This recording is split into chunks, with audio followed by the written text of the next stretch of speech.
I tried not to let my irritation show on my face. With new patients, it is often difficult to maintain a professional, detached demeanor. This is especially true when dealing with people like Katrina. Yes, you heard right. Katrina. That's the devastating hurricane that practically wiped out New Orleans. It's ironic that she has that name, considering what I was beginning to realize about her.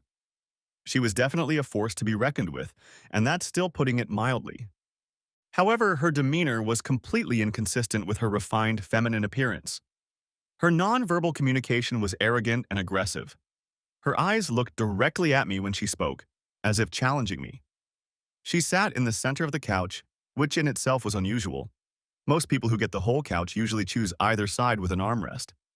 But Katrina sat on the center cushion, as if mastering it. Putting one leg over the other, arms crossed in her lap, with a condescending smirk on her face, she sat like she was ready for battle. I think men would call her an ice queen. Others, less tactful, would say bitch queen. It is very common for new patients to feel out of place and nervous. Some feel they have to like the therapist or at least not think badly of him or her. Others want some kind of validation that they were right in what they did or were innocent victims of what happened to them. This makes them defensive. People like Kat compensate for this by showing bravado. Katrina, however, was a little different. Her hostility seemed to be rooted in an inner anger. At the moment, it was directed at her ex-husband. Misdirected was a more appropriate word. One of the most important things I've learned is this. People rarely get angry at what they direct their anger at. It's like a toothache. Sometimes the pain is felt in the wrong tooth. They call it reflected pain. And in my work, anger acts the same way. So, Katrina, call me Cat Doc. We've talked about this before. I try to control the flow of the conversation. She insists I call her by her first name, but then calls me Doc instead of Beth or Dr. Carter.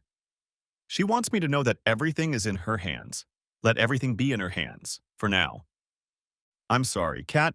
You had your first session with me last week. We learned a lot about each other, but we didn't touch on what exactly brought you here. Since you scheduled and came in for a second session, I'm assuming you want to start digging deeper.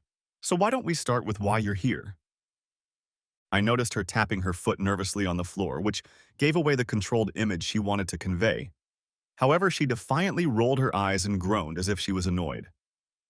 I'm here because my ex-husband is a wimp. Colorful language for a Stanford-educated woman. She's exaggerating. She's trying to take me out of my comfort zone by going to extremes. All right, Kat. Tell me, what do you mean when you say he's a wimp? I noticed the surprise flashing across her face. I wanted to show her that her antics didn't scare me in the least. Well, Doc, Bran is weak because when we got married, he had no pride. No fight? Her smirk let me know it was intentional. As funny as it is, you never answered the question, I said in an even tone.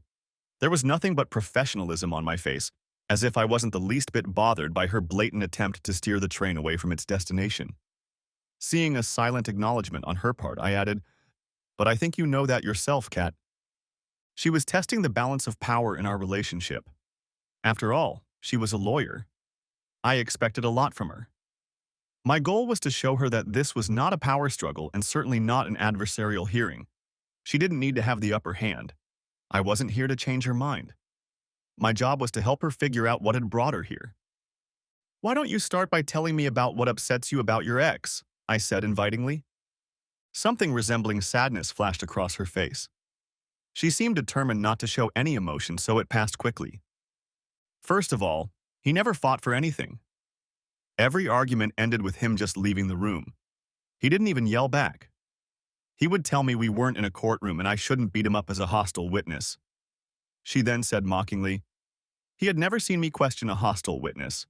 If he had seen it, he would have realized he got off easy. Her tone was full of anger and sarcasm, but something more was heard in it. Regret, sadness, maybe even a little remorse. What do you think he should have done when you two fought? Her face contorted with a mixture of emotions. I don't know. Fight, yell, anything. Is that what you think real men do in an argument? Fight and argue? She threw me a look that then turned into a smirk. I see what you're doing, Doc. Next time you'll tell me Bran was right not to argue.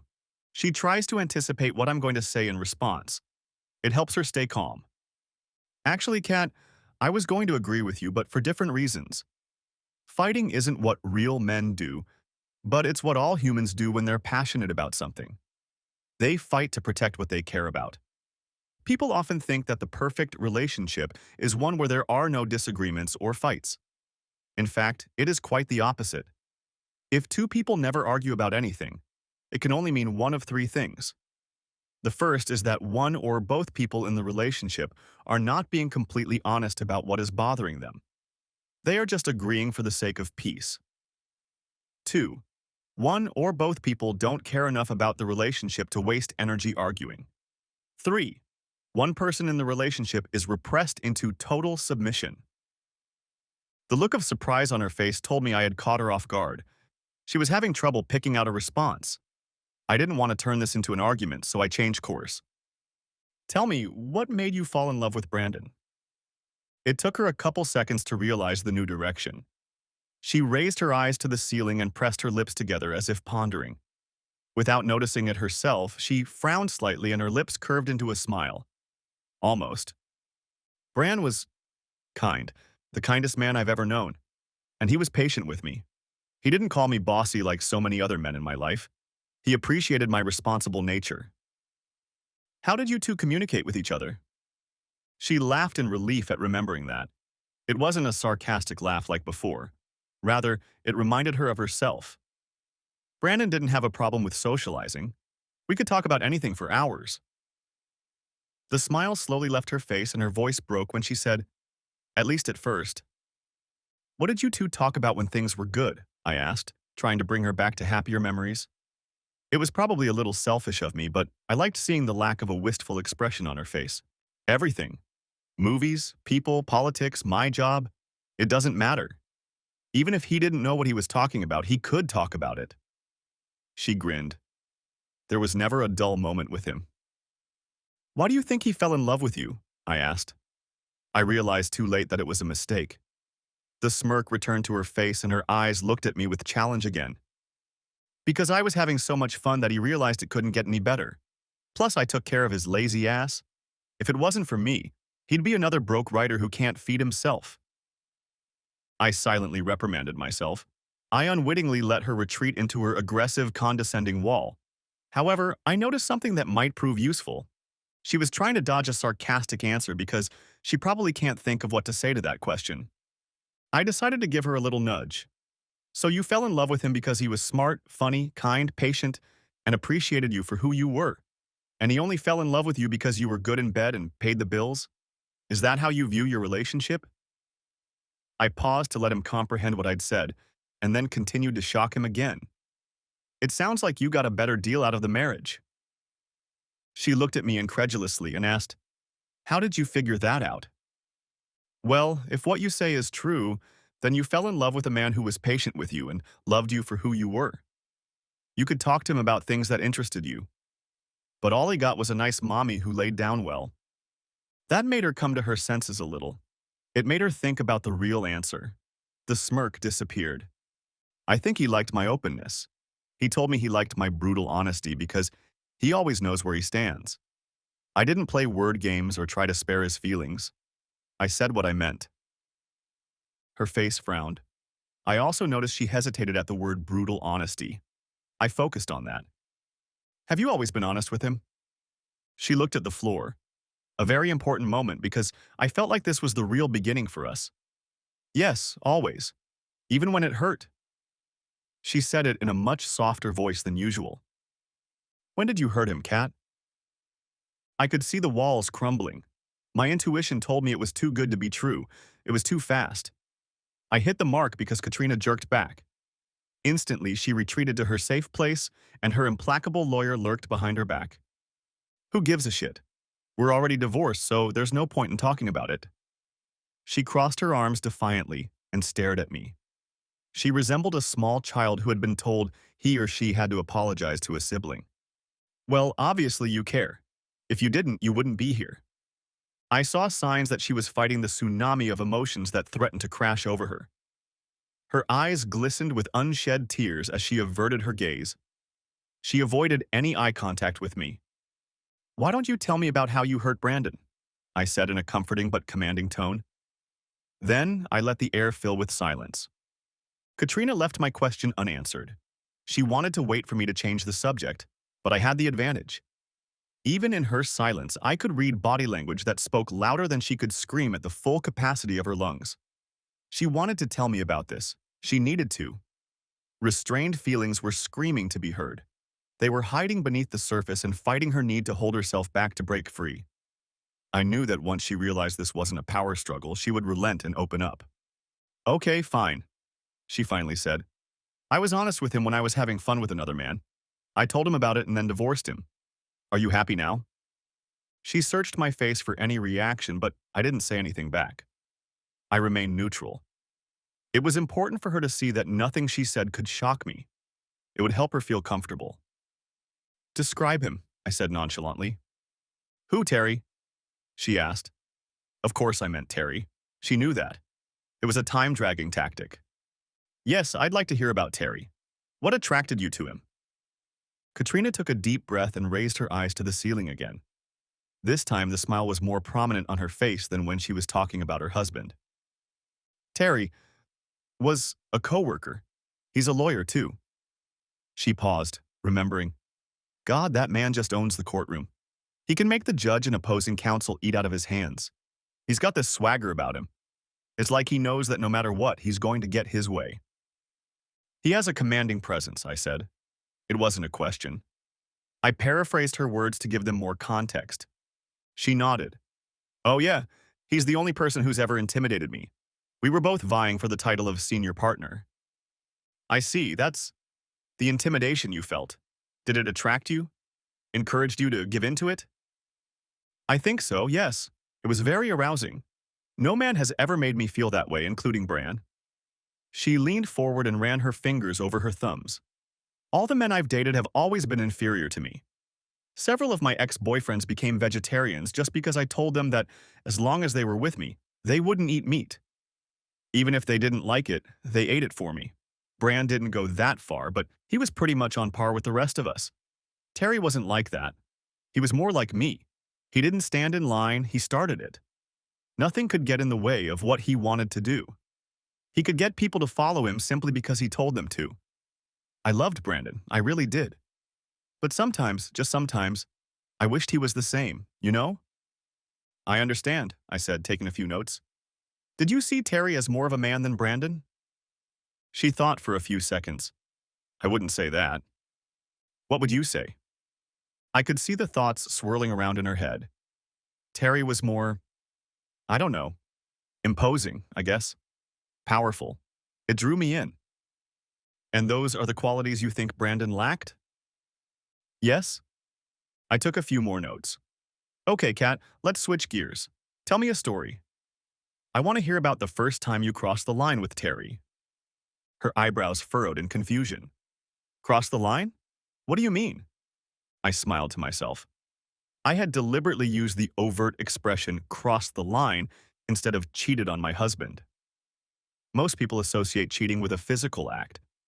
That's how they justify all the little things that lead up to it, flirting, sexual innuendos, etc. Compared to that, everything seems innocent. The fact that she asked me to elaborate means that some part of her knew that even those little things could be seen as inappropriate. "I want you to tell me whatever comes into your head. Don't think about it too hard. Whatever comes into your head, go along with it. Start talking before your internal filter goes off." She thought about it some more, then said, "Okay, I think the first time will be the most successful." "Good, tell me about the bet." "Cat, 5 years ago." I leaned back in my chair and rolled my eyes when there was an annoying noise in the air. "Oh, Phil," I said in an amused voice, interrupting the noise. "I love how you try to talk tough, like you really have a case. It would be adorable if it weren't so annoying. But okay, we both know you have nothing to fall back on." He launched into another pouty monologue about laws and bylaws, which didn't help his position one bit. He only filled the dead air with loud words that were meant to inspire fear. As if on cue, the paralegal I'd been waiting for brought me a real bylaw relevant to the case, not some made-up one that might have applied in 1995. I pointed to the phone, making it clear that I needed her for this particular conversation. She smiled quietly as she opened the manila folder and tapped her finger on the highlighted section. Kat, my client wants to, Phil began, his annoying voice coming through the speakerphone. I didn't care at all what his client wanted, so I interrupted him. Phil, please stop talking. Your voice is annoying and my stomach hurts from being fed nonsense. Apparently your paralegals aren't worth a damn. Fortunately, ours are top-notch. So I took the liberty of asking them to do your work for you. Having said that, I winked playfully at the paralegal who was handing me the papers. She smiled broadly at my praise. I'm going to email you some bylaws that should interest you. Please read them. As much as I love embarrassing you in court, it gets tiresome. How many times have you lost against me already?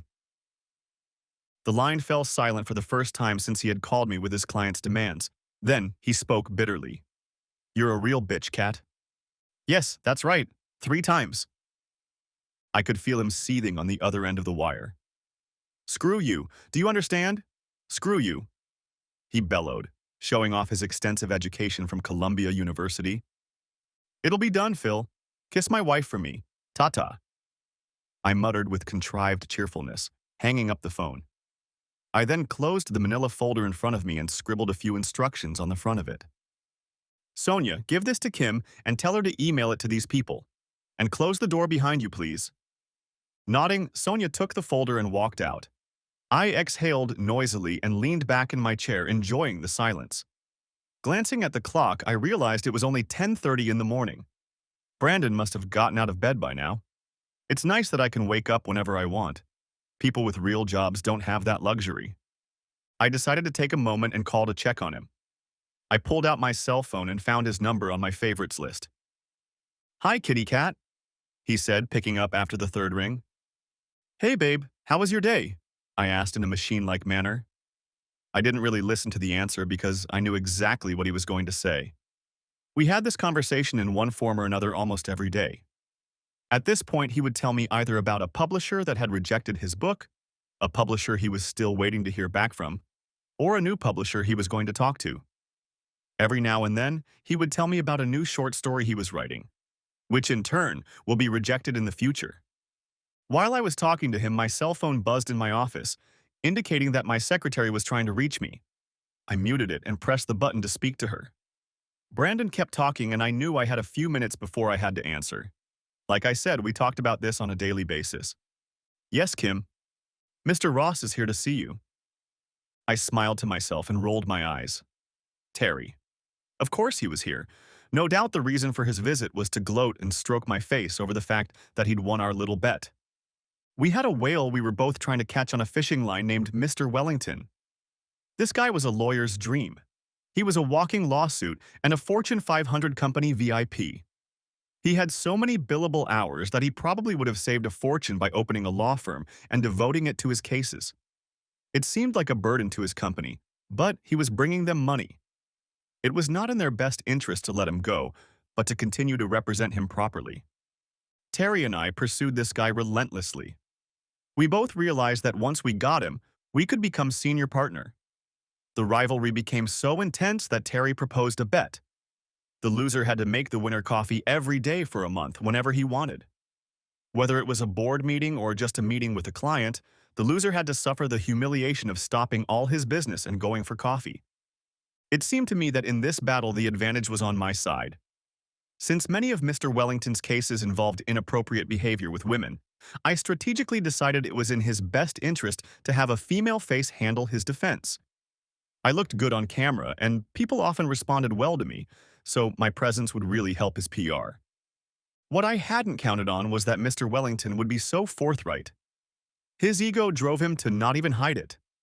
When I first met him and his wife, I wondered how she had any brain cells left after all that snorting.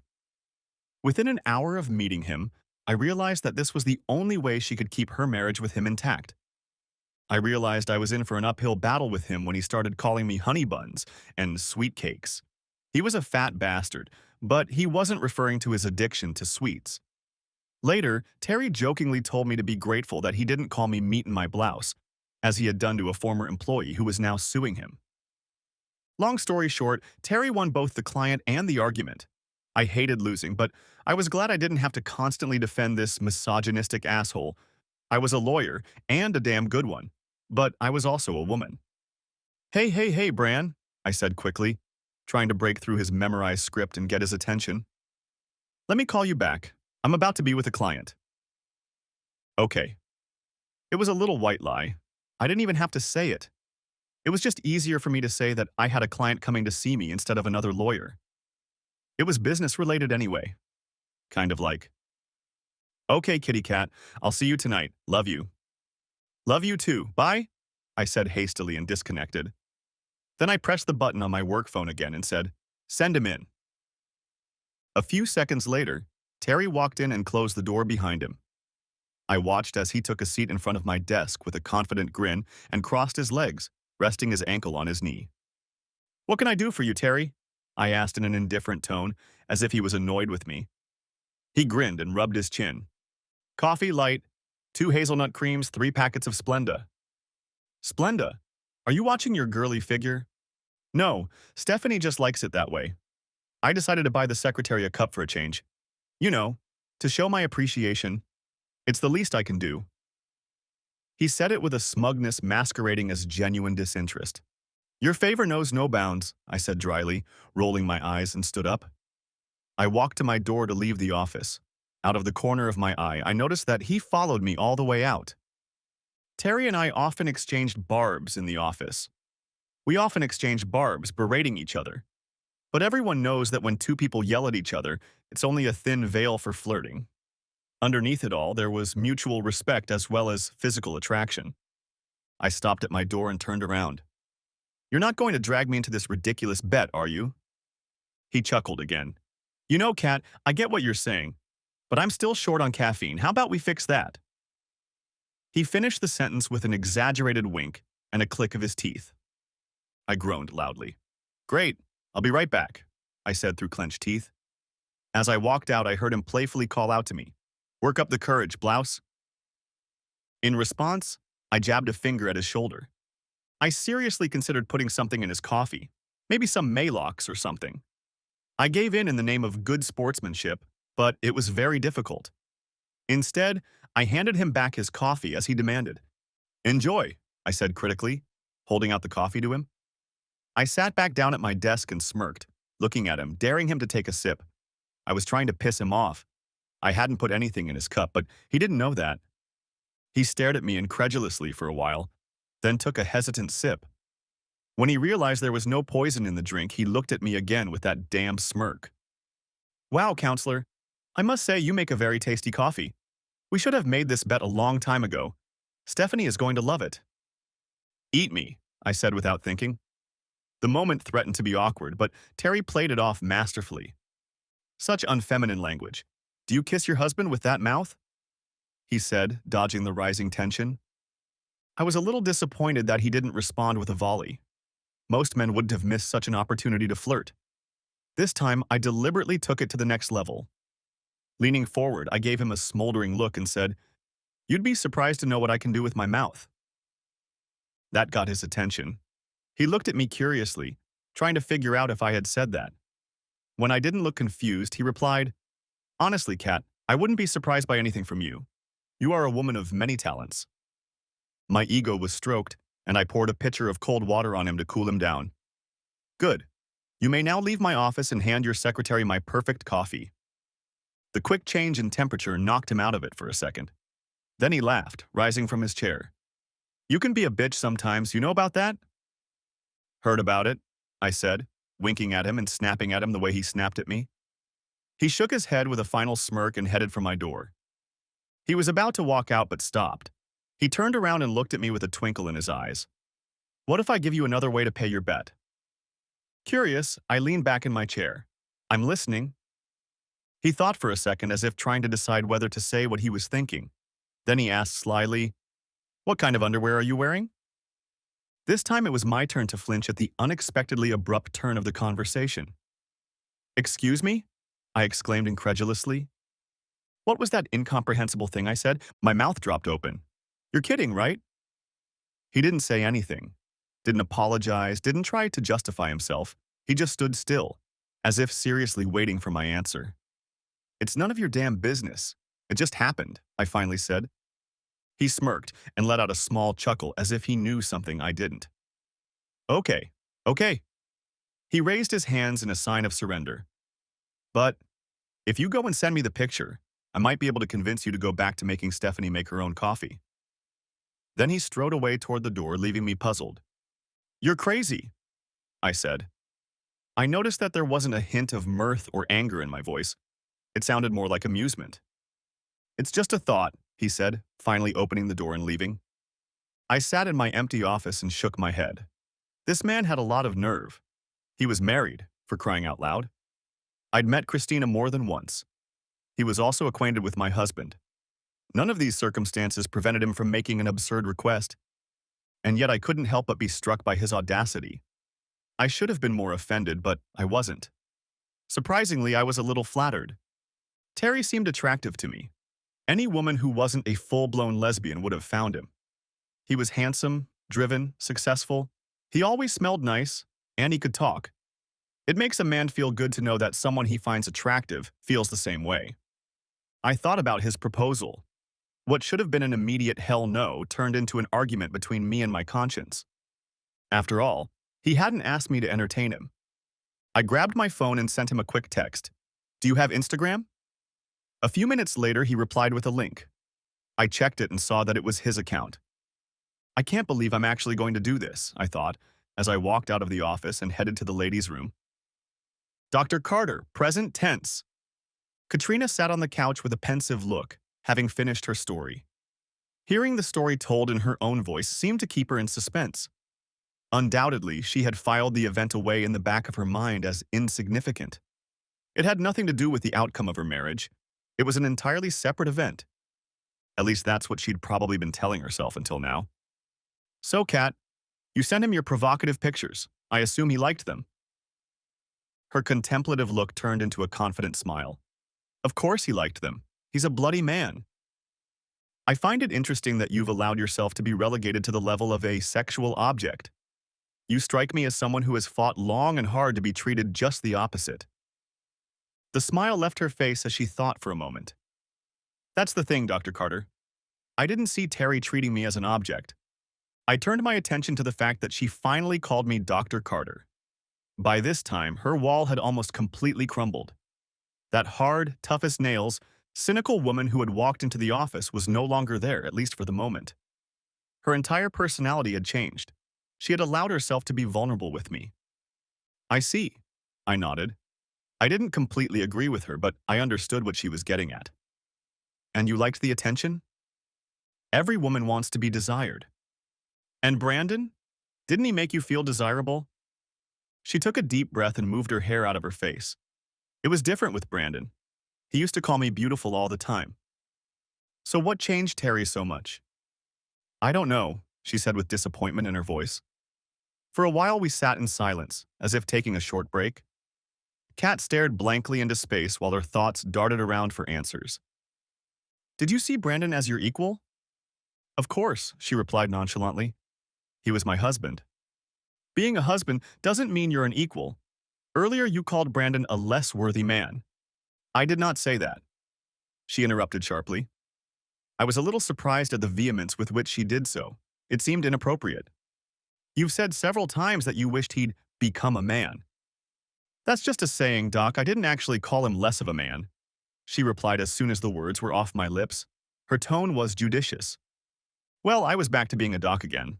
She doesn't like the thought of undermining Brandon. Odd, considering her attitude toward him. Kat, I think you called him a wuss, she said. Yes, well, she stuttered incoherently. When she couldn't come up with a rebuttal, a look of defeat appeared on her face. Her eyes began to water. What did you mean when you called him those names? I asked after a moment's silence. I don't know, she replied, as one of the tears rolled down her cheek. I guess Trina was right. I humiliated him. But I wasn't trying to, I just wanted him to be motivated. What did you want Brandon to be motivated to do? I don't know, something, anything. He had so much potential. He was just wasting it, waiting for the right person to read his stories. Do you know how hurt and ashamed I was? Now we were beginning to understand. Ashamed. Yes, ashamed, she said. Here I was, a successful, tough lawyer. At work, I was a shark. People looked up to me. People were afraid of me. Colleagues respected me. I fought every obstacle people put in front of me like Rocky freaking Balboa. And then they'd ask me what my husband was doing. She paused and let out a small, cynical chuckle. I'd answer them that he was a writer. Then they'd say, "Uh-oh, a writer. What did he write?" And do you know what I'd have to tell them? Nothing. I finished the sentence for her, sympathy filling my voice. I knew I should have let her talk, but sympathy took over. Honestly, I could feel her frustration. I was a successful therapist. I had written several books myself and was highly respected. My husband owned his own carpentry business, which was very successful. He had started it in a garage with his best friend. He now had 3 different offices around the state. He was discussing with his accountant about opening a 4th. When people would ask me what he did for a living, I would proudly tell them about it. I like to brag about it. Most women like to brag about their husband's accomplishments. Even successful women like to brag about their men. Kat nodded her head sadly. Yeah, it's no big deal. Like he was my stay-at-home wife. We didn't have kids, so I couldn't even use the stay-at-home dad argument. After a while, I just avoided conversations where people might ask about him.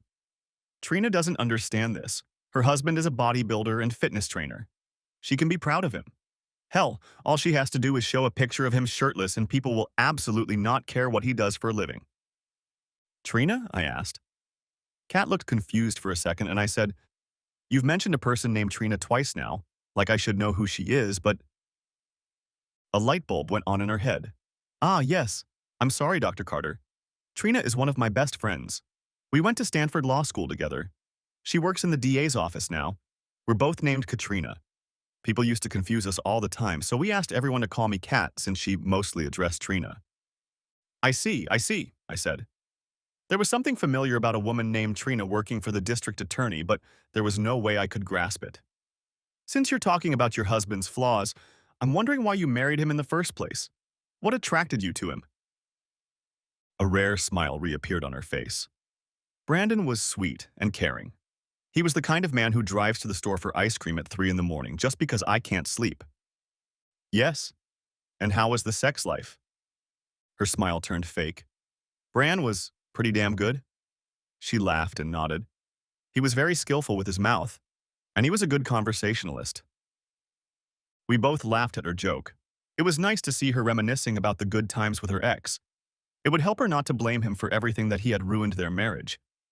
So your problems with him stemmed from the dissatisfaction you felt because of his lack of ambition. You wanted him to be successful at something like you were. It wasn't so much about his job. I was earning enough to support both of us. I just wanted to be proud of him, you know? Men think their wives should be proud to call them husband, even if they don't do a damn thing. We're supposed to swoon and fawn before them, no matter how much or how little they do. Yes and no. I paused to gather my thoughts. I had one more way to present this to her, and I was trying to decide the best way to do it. Do you mind if I give my point of view on this? Not at all, Dr. Carter. That's what I'm paying you for. Touching.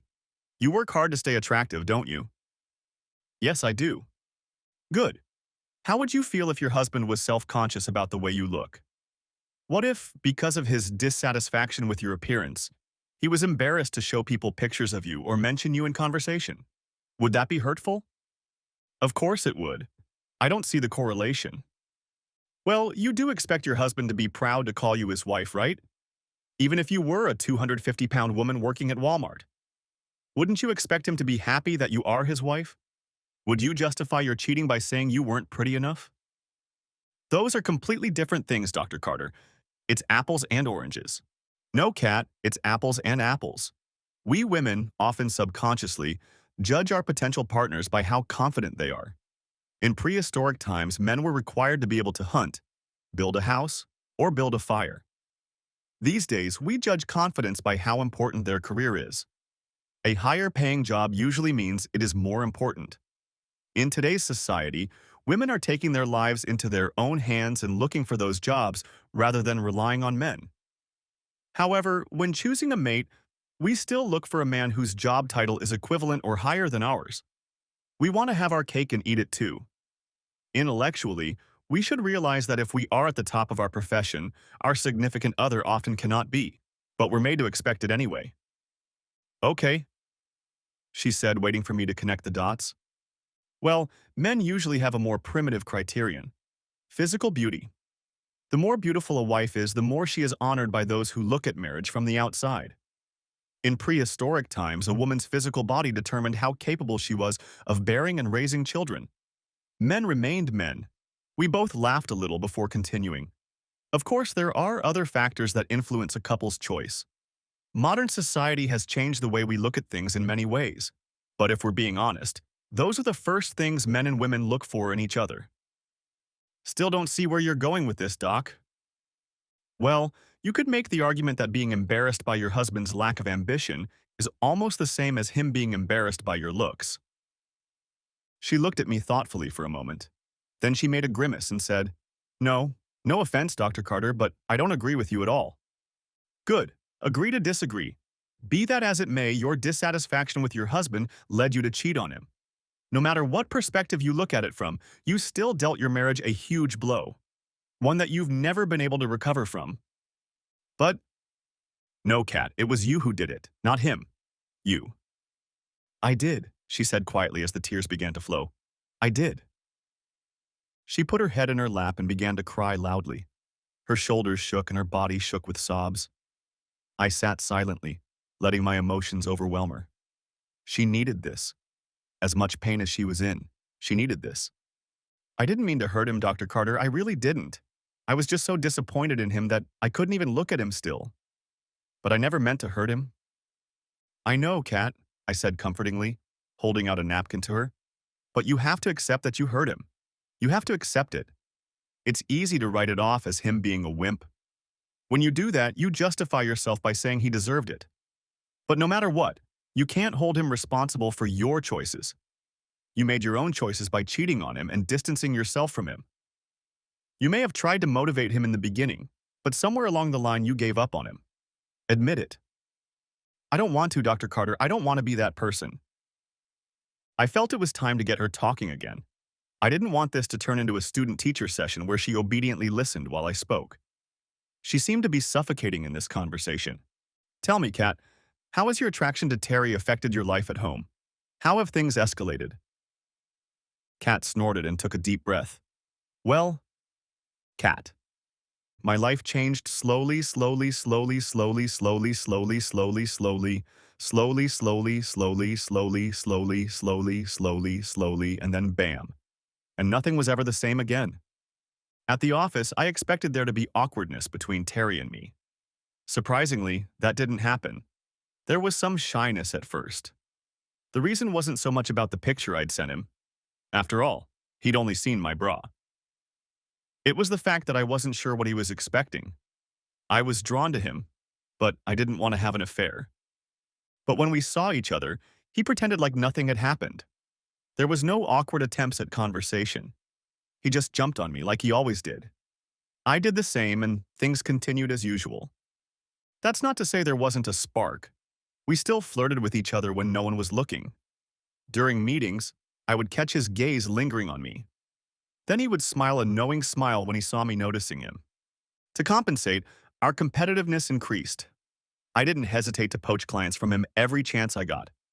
I would even steal Mr. Wellington from him if I had the opportunity. We still competed with each other for the title of senior partner. Underneath it all, however, were our primal desires. Anticipation. I relished the fact that his eyes scoured my body from head to toe at every opportunity. I pretended not to notice anything, just as he pretended not to notice me inhaling the subtle scent of his cologne. But we didn't take the next step. For one thing, I was still happily married. Mostly. Brandon was an unmotivated dreamer, wasting his potential waiting for the right person to read his novels, but he was still my lover. I wasn't sure if Terry showed the same restraint I did. He and his secretary seemed to be feeling, shall we say, a little too comfortable. They tried to pretend and appear professional when others were around, but there was something about their interactions that set the rumor mill in motion. A certain familiarity that seemed a little less professionally appropriate. Believe it or not, office romances were commonplace in our office. No one blinked an eye, even if the people were married. We spent more time in the office than we did at home. Spouses don't realize the stress and workload that lawyers have to deal with. The late nights, the early morning meetings, the fast-paced hustle and bustle, all of these things take their toll. Often, spouses can inadvertently add to this stress. They complain that you are not home and feel lonely. At the same time, they spend your money and drive luxury cars that you, of course, paid for. The only people who understand them are people with a similar profession.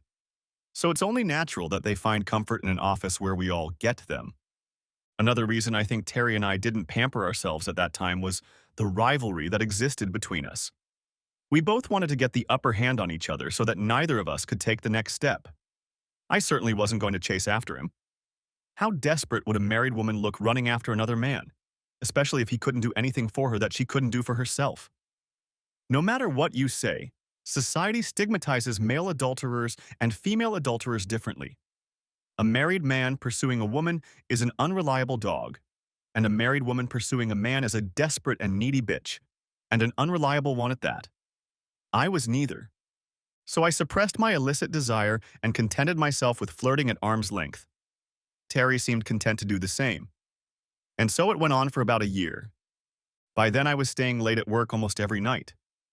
Brandon was getting more and more annoyed with me. No matter what I said or did, he didn't want to get up and do what he needed to do. He was so complacent that it was annoying me. It got to the point where I stopped feeling desire for him and didn't want to be around him. The most frustrating thing was that he thought he was doing everything he could to get his books published, so he didn't see the logic. My reasoning was that either he was lazy and not doing everything he could, or his books really weren't that good and no amount of effort would help him realize his dream. Either way, I thought he should take the bait and do something else, maybe take up writing on the side. But he was committed to this fantasy, so he put all his eggs in one basket, and that repulsed me. Disliking Brandon made him less physically attractive to me. Did that make sense? After all, nothing had changed about his body. He was still doing the same things he'd always done. But something was missing, at least for me. One night, when I often stayed up late, Brandon's situation didn't stop my body's natural urges. All it did was cause me frustration. I was used to suppressing that feeling, but it wouldn't go away.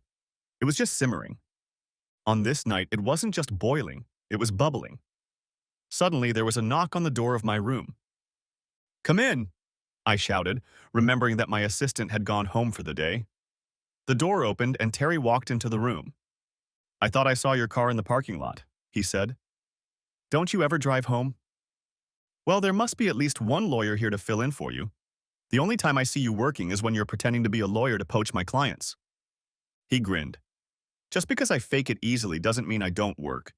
It's just that I get it right the first time, and I don't need to stay here to fix mistakes." "No, you stay here to entertain your secretary." He threw me an amused look that said, "Uh-oh, fine." Then he sat down in the chair in front of my desk. "Well, now she's not here and I am. What's the reason?" "I don't know, Terry. Why are you still here?" He didn't answer anything. Instead, he stood up and stepped forward until we were within a few centimeters of each other. "Stop, Kat, stop." My conscience was pleading with me. But one step at a time, and we got down to business. As corny as it sounds, I didn't feel guilty until I drove home. At the office, I showered and cleaned up. The executive restrooms had showers, so that when I came out, no one would have guessed it. My makeup was applied, my hair was styled, my clothes were tidy, and I just felt different. Everything was different now. In the last 20 minutes, my perspective on my entire marriage had changed dramatically. I wanted a divorce. I loved Brandon. I loved him so much. But I couldn't be married to him anymore. Being his wife would suck more out of my life than I put into it. That night was the final nail in the coffin. The fact that I was having fun with another man proved that I didn't want to be in this marriage. When I got home, I caught him in the living room. He was sitting on the couch with his laptop on his lap. There was a documentary on TV about the fall of the Roman Empire. "Hi, kitty cat," he said when he saw me walk in. "There's still some Chinese food in the fridge if you're hungry. I brought you some General Tao and lo mein chicken." I walked past him and sat down on a chair instead of the couch. Seeing my face, he realized something was wrong. "What's wrong, Cat?" he asked, and his face showed worry in the creases on his forehead. I took a deep breath as a single tear rolled down my face. Bran, we need to talk. Dr. Carter, present tense. Wow, you told him everything just like that? I asked, genuinely surprised. Just like that, she repeated. I even told him about the pictures Terry sent. Wow, was all I could say. Most people usually only confess when they need to. They usually refrain until they're caught or about to be caught. And how did he react? Got angry, lost his temper. He yelled, screamed, called me all sorts of words. Funny thing is, it was the first time he really showed that side of him. And you? What do you think I did? I yelled back, of course. I called him… What? A wimp, she said quickly. You said that? To his face? I asked in bewilderment. She nodded sadly. I know. I'm a bitch. You can say it. I wasn't going to say it, but Brandon can definitely make that argument. I joked. That got her a half smile. Oh, he did make that argument, very loudly. It's still ringing in my ears. So where were we? What happened next? Cat, 3 years ago. The room seemed so familiar, I had to remind myself that I wasn't here for work. I was here to finalize my divorce. For months after my confession, Brandon and I lived like two ghosts. We were physically in the same house, but we couldn't really see or touch each other. I would come home from work and the only evidence of his presence was the empty food containers in the trash. We might not see each other for weeks. We never talked about how we were going to sleep, so I took the initiative and moved into the guest bedroom. It felt like the right thing to do, after all. I was the one who had instigated the change. He didn't make a single argument against it. What's more, he didn't say a word to me at all. The next time we spoke privately was when Mike, my attorney, handed me the divorce papers to give to Brandon. I could have handed them to him while I was at work, but I felt like I should do him the courtesy of giving him the papers myself. So I decided to leave early and drove home. I wanted to make sure I caught Brandon off guard. I had a suspicion that he would run to the bedroom to hide when he sensed I would be back soon to avoid me. I got home a full 4 hours earlier than planned, and found him in the living room again. He wasn't fast enough to disappear from me. Again, as if in déjà vu, I sat down in the chair. I tossed the papers on the coffee table in front of me. Is that what I think it is? He asked, not even taking his eyes off the screen. All I managed to mutter was a yes. He tried to look neutral and nonchalant, but for a moment I could see the resentment on his face. Then, without another word, he picked up the envelope, pulled out the papers, and silently read them. I felt a little embarrassed that I was just sitting there while he read, so I got up and walked away from him. Before I reached the door, he said, "No, take them back." "What?" I asked. "Take them back, I'm not signing them." He repeated, putting them back on the coffee table. I was at a loss. I don't know what reaction I was expecting, but it wasn't what I expected. This arrangement was more than fair. He was keeping his BMW, which he was paying for himself. He stayed on my health insurance until he got his own. I even paid him alimony. A lot of alimony. It was enough to allow him to fulfill his pathetic dream and still live in relative prosperity. What more could he want? What do all abusive spouses want? It's never about money. It's usually about making the other person suffer. I didn't want to fight him in court, I really didn't. Not because I was afraid of losing, quite the opposite. It was because I'd win, and crush him in the process. Bran, please, don't make this any more painful than it has to be. I know I hurt you, and I'm sorry, but trust me, you don't want to take this to trial. That's why I set your alimony so high. If you go to court, the judge will give you a lot less than you're getting now. For the first time, he turned to look at me. His eyes were full of angry tears. Hate lurked behind them. You'd think this was about money. He grinned. No, it's not about your money. I'm not signing this because I want you to draw up a new document. In this document, I don't want you to give me anything. Huh? I don't want anything from you. No alimony, no car, no insurance. Nothing, he said with disgust in his voice. I want to pretend you never came into my life. I want it to be like I never met you. But how will you live? Not your problem. You've already signed me up as a useless husband you have to support. Change the document and I'll sign it. After that, I promise you will never have to endure attachment to me again. Bran, think about what you're saying, I pleaded with him. Most people would have jumped up and run out of the room before he changed his mind. But I didn't. After everything we'd been through, I didn't want him to starve to death because of wounded pride. Katrina, get out of my sight, he said nonchalantly, turning back to the computer in front of him. All I could do was pick up the papers and head to my room. Now we were here to finalize things. No matter how much the lawyer pleaded with Brandon, he wouldn't give in. I tried several times to convince him of the logic, but was met with venomous anger at every turn. In the end, I gave in, so be it. If he doesn't want my money, I'm not going to keep begging him to take it. I signed my part of the paperwork. My lawyer slid the papers across the table to his side. Brandon and his lawyer whispered for a few seconds, and then the lawyer shook his head and handed Bran a pen. Bran was about to sign, but something made him stop. His pen hovered over the paper as if in indecision. Then he looked up at me. When our eyes met, I saw the man I had fallen in love with all those years ago, the man I thought I would grow old with. I loved you, Kat. I really did, he said sadly. Tears ran down my cheeks as I looked up at him. His eyes clouded over as well. We sat like that, a chasm of regret between us. Then, shaking his head dejectedly, he scribbled his name in the appropriate places. Without another word, he stood up and quickly left the room. Dr. Carter, present tense. Kat couldn't hold back her tears by the end of her story. It was hard for me to remain impassive. I felt Kat's pain as she relived the regrets of that time in her life. I even felt Brandon's pain, even though he wasn't here to tell his side of the story. I couldn't imagine what it was like to be rejected by a spouse who didn't think you were good enough. How long ago did you get divorced? I asked.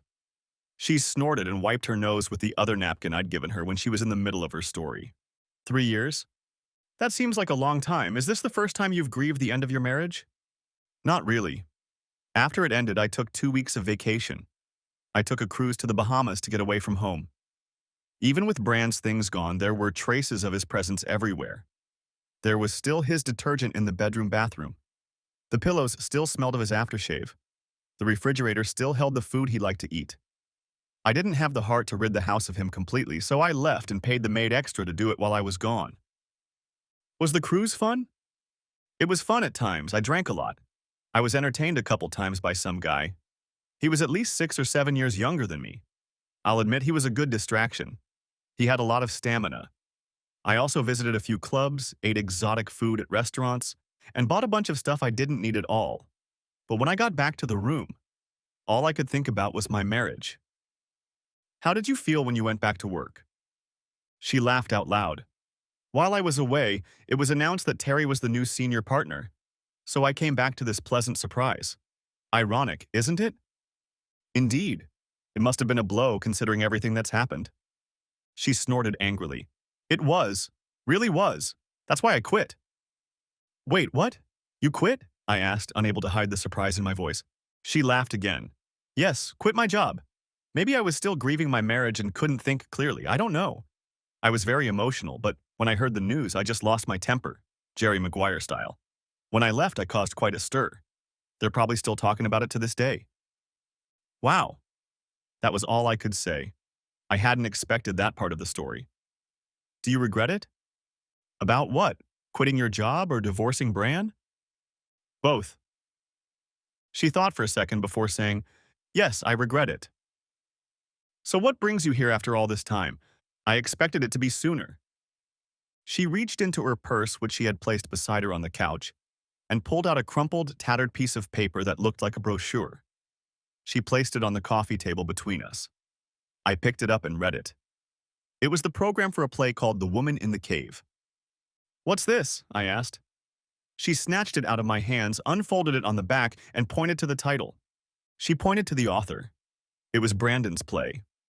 She leaned back in her chair and told me about it. It's about a man who gets trapped in a cave during a storm. He's trapped in there with a woman. While the storm rages outside, he and the woman talk to pass the time. He tells her stories from his life. Unfortunately, she's a real mean bitch. She constantly tells him everything that is wrong with every story he tells. She calls him weak and pathetic and chides him every chance she gets. At first, he gets mad at her. They yell and fight. Then he begins to believe he is worthless. Finally, near the end, he begins to realize how much potential he has. He realizes that this woman's only goal is to destroy him. When he finally confronts her and tells her that no matter what she says, he will no longer believe her, she disappears, and the storm subsides. Then he realizes that she was a figment of his imagination. Wow, that was all I could say for the billionth time today. He plays for a week. Then he takes it to another city. Most critics have given the play rave reviews. There's even a rumor that he's got another one ready to go. Reading the program, I looked up to see where the play was taking place. You do realize it's 2 hours away, right? Yes, I know. I do realize. I take it you've already been there to see it. She nodded. How many times? 3. Every time I cry. Really? Why? She wiped the moisture from her cheeks. I don't know. I guess I hate to think about what I did to him. When I see the woman in the cave breaking the protagonist at every turn, it just makes me twitch. If that's how Bran sees me, then I must have been a real monster. Do you ever see him there? Every time. And you never go up to him and talk to him? No, I hide and just watch him after the play is over. I tell myself I'll go up to him and talk to him. I say that every time. But then I get nervous. What would you say to him if you had the courage? I don't know. I'd probably apologize. If the woman in that play is a carbon copy of me, I must have been awful to live with. I want him to know that I never meant to hurt him. I was angry and disappointed in him, but I loved him. At least until the very end. I just wanted him to do something with his life. But it was never my intention to humiliate him. You still consider him, what you called him, a bloody wimp? No, my husband was. My ex-husband wasn't. Now I understand why he didn't want anything from me in the divorce. He wasn't just trying to prove to me that he could do without me. He was forging his own path. He had his own way.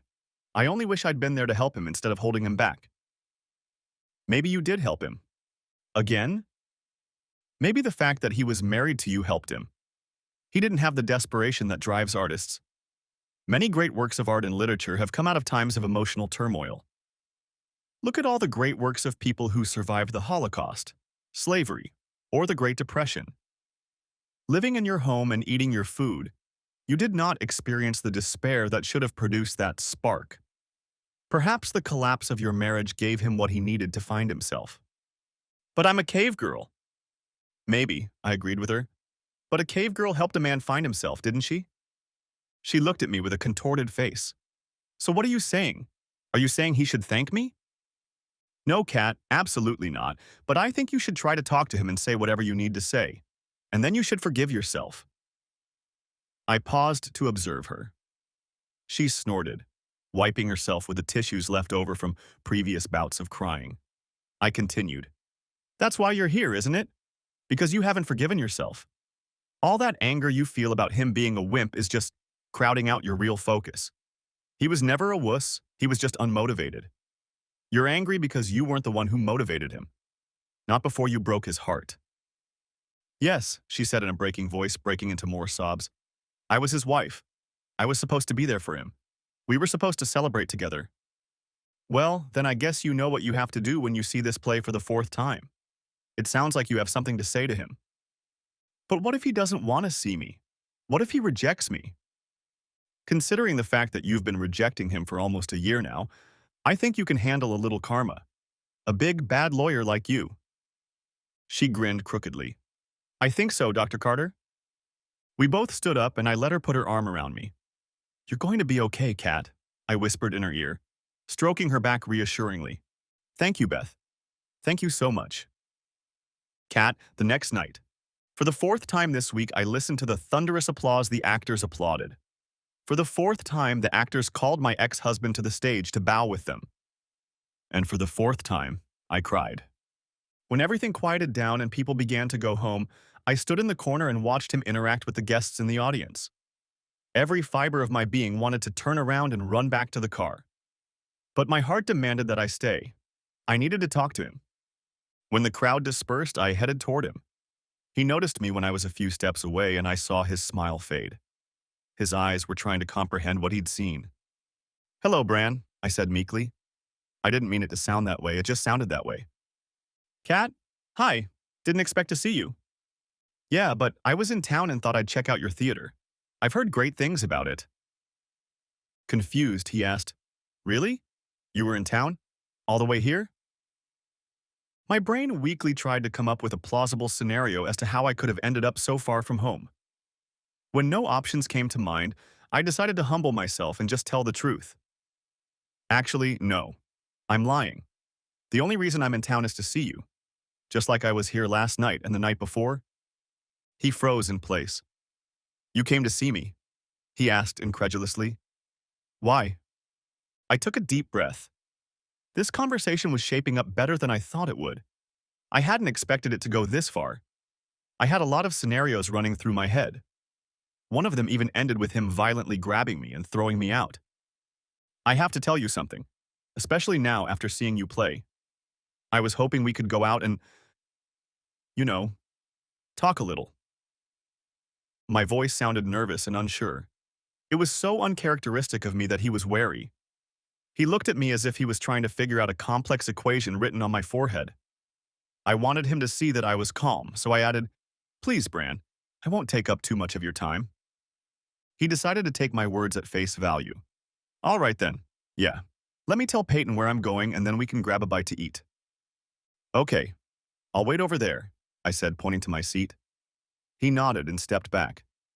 I sat down in my seat and watched his brief conversation with a petite woman holding a clipboard. She looked a little like Hermione from Harry Potter, only with glasses. She glanced in my direction a couple times during the conversation. They seemed to be comfortable with each other. The way they interacted seemed familiar and at ease. I realized how comfortable they were when they kissed before he walked over to me. Okay, Kat, I'm ready to go, he said as he put on his coat and scarf. I got up from my chair and followed him out of the theater. So what brings you here? He asked, swallowing a bite of his disgusting roast beef sandwich. I stuck my fork into my salad, watching him. I had rehearsed this moment so many times, like I was preparing to testify on the eve of an important case. I knew what I had to say, but right now, nothing.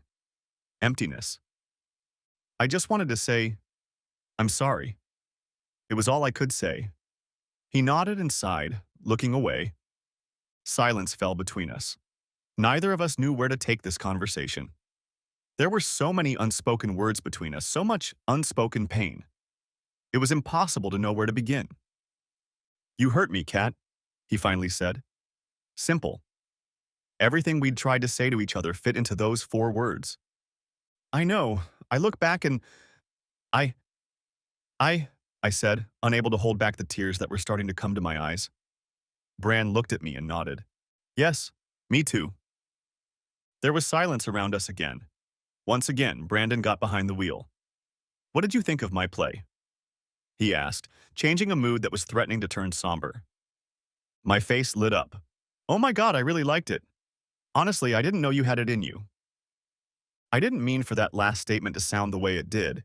It was supposed to be a compliment. But instead, it sounded like I didn't believe it at all. I meant that I didn't know you wrote plays. I thought you only wrote novels. I said this, quickly trying to clean myself up. I sat there hoping he would buy it instead of focusing on my Freudian slip.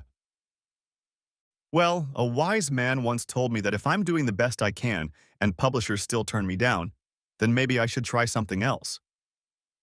There was humor in his voice. He even smiled. I breathed a sigh of relief.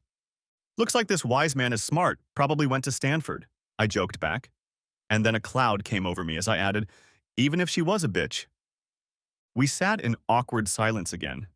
He wasn't going to dispute the fact that I was a bitch, nor did I expect him to, but I secretly hoped he would. Bran, am I the woman in the cave? I asked after a strange silence. I wasn't sure I wanted him to confirm it, but I needed to know. He nodded. Yes, well, partly. When I first started writing the play, it was you. But as I was finishing it, an epiphany came over me. I realized that a lot of what you were saying I was thinking about myself. That is, I didn't think I was weak, but I was unmotivated. I inwardly flinched when he said the last sentence, but he didn't notice it. He just kept talking.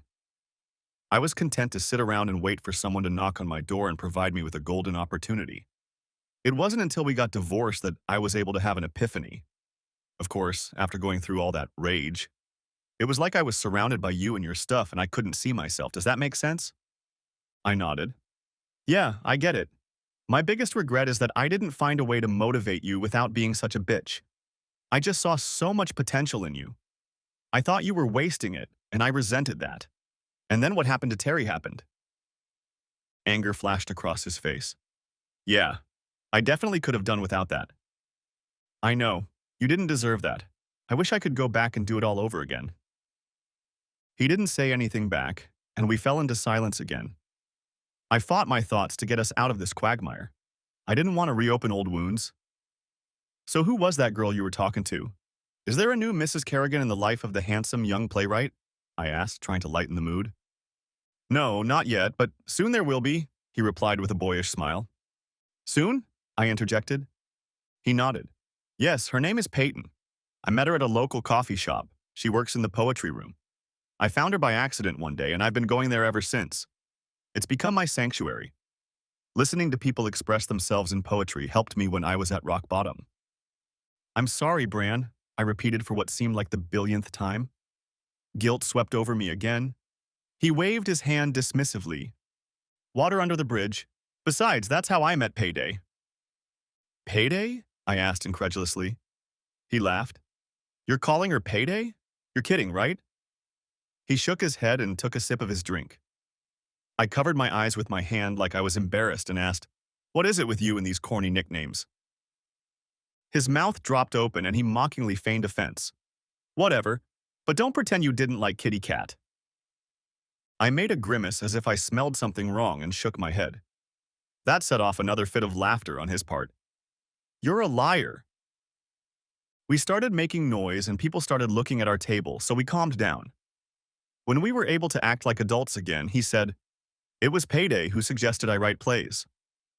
Really? He took another sip of soda and continued. Yeah, when I showed her all the books I'd written, she wasn't too complimentary of me. It would have been more correct to say brutally honest, with the emphasis on the brutally. Well, we both know how you like brutally honest women, I joked. Maybe I'm a masochist, he said with a laugh. On the other hand, she did give me some good points. She said the reason it didn't work out for them was because there was too much dialogue and not enough context. The format is more for actors and actresses. That lit a light bulb in my head, and 6 months later, I had my first play. The Woman in the Cave? Hell no, my first play sucked. Peyton told me so with a candor that almost rivaled, what did you call me, a wuss? An embarrassed, apologetic expression came back on my face. But along with the criticism, she gave a lot of good comments and encouragement. About a year after that, I had a play come out. She read it, thought it was great, and helped me direct it. She even acted as director. Now people everywhere are asking to direct it. Wow, what a great job Bran did, I said admiringly. Sincerely.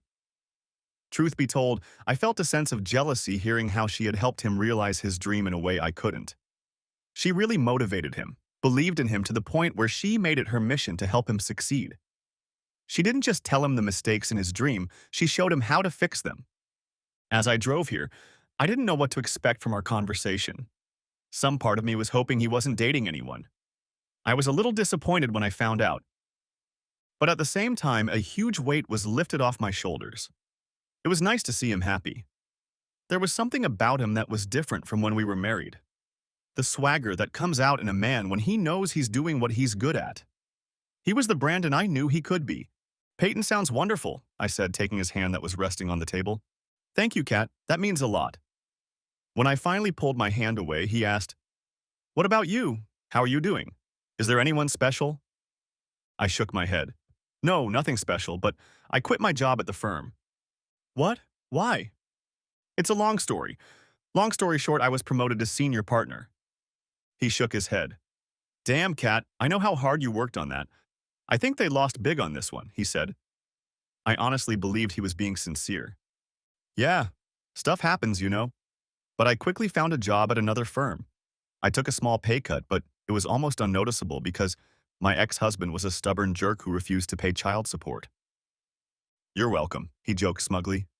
Never mind. Anyway, right now I'm very focused on my career. There's a lot more room for growth where I am, and I intend to pursue it. That doesn't leave much room for relationships.